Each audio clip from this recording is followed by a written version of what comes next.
Hello, my name is Nupur Shah and today the topic is tibial shaft fracture. So in the part 1 of the video, we saw the clinical aspect about the tibial shaft fracture, and today we will see the part 2 of the video, that is the second part of the video, and it will be about the PT management. So here we begin. Before we go on directly to the PT management, let us have some summary about the tibial shaft fracture.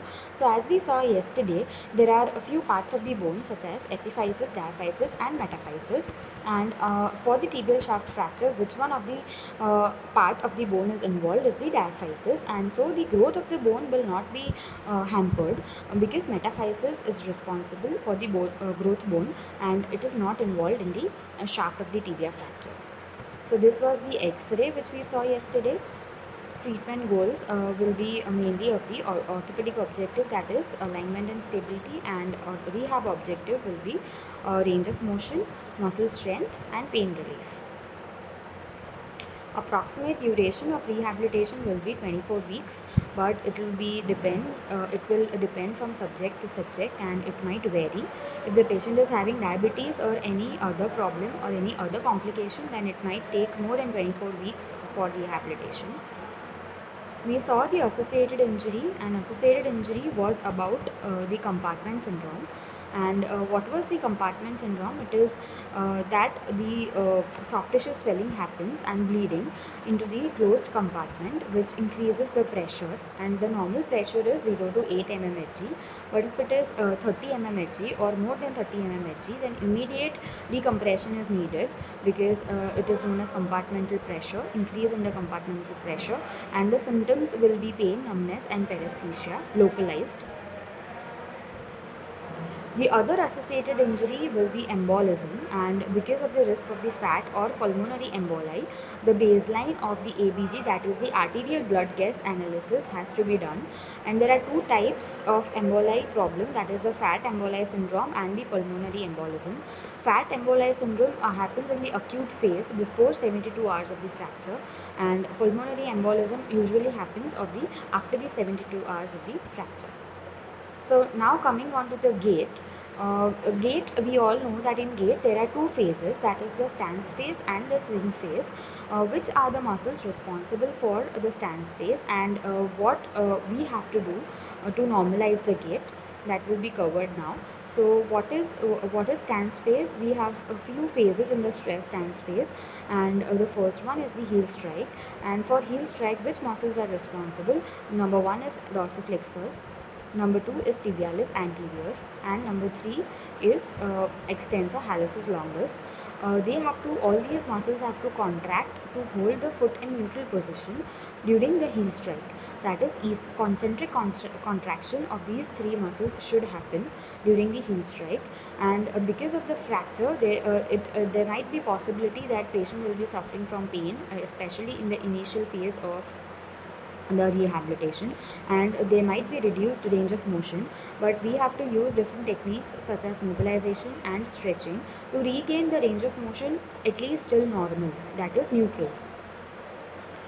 Now foot flat, next phase after heel strike will be foot flat. Here the dorsiflexors will go in the eccentric contraction and they elongate to allow smooth transition from the heel strike to the foot flat, and to prevent this prevents the foot slap, that is the slapping gait.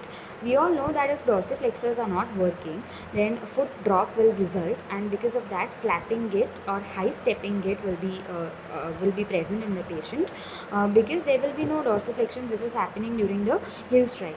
Hence, the eccentric contraction of dorsiflexion should happen properly for this foot flat phase, and the patient might experience pain as these muscles eccentrically contract and stretch after the injury, but the pain will reduce after few sessions of physiotherapy, and once the healing is properly done, the pain will subside.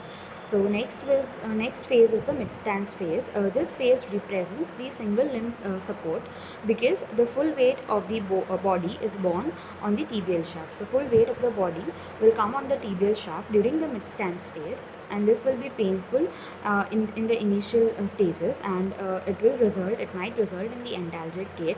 That means the patient will not be able to bear much weight during the mid stance phase, and the mid stance phase will be very short, and the patient will go for early heel rise.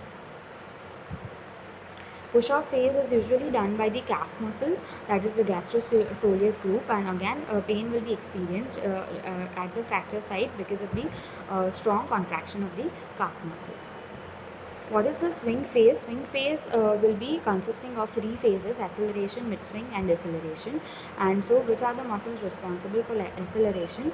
Is the ankle dorsiflexion and hip flexion is sufficient to clear the ground, and that is why iliopsoas muscle needs to be recruited much more, because iliopsoas muscle is the powerful hip flexor which tends to go for reflex inhibition after tibial shaft fracture. So it has to be recruited, it has to be strengthened as much as possible for proper swing phase. Coming on to the treatment, so what will be the treatment from the day of injury to 1 week? So this is the first week, so obviously we don't see any callus in the x-ray. The fracture site is not stable at all, and the stage of the bone healing will be inflammatory stage. Here, for the exercise prescription, avoid the rotation motion at the foot and at the foot, especially on the floor, and range of motion exercises needs to be avoided at the knee and the ankle if it is not in the cast. Then functional activities, stand or pivot transfers and non-weight bearing ambulation with walking aids for unstable fractures is allowed, and for stable fractures weight bearing as tolerated is allowed, and non-weight bearing for the unstable fractures. Next will be next 2 weeks, that is the second and the third week. Here the stage of bone healing will be the early reparative phase. No callus is seen in the x-ray, and there will be none to minimal stability. Exercise prescription which is done here is avoid rotatory movements, isometric to quads and calf muscles is started, active range of motion of the ankle and the knee if not in the cast.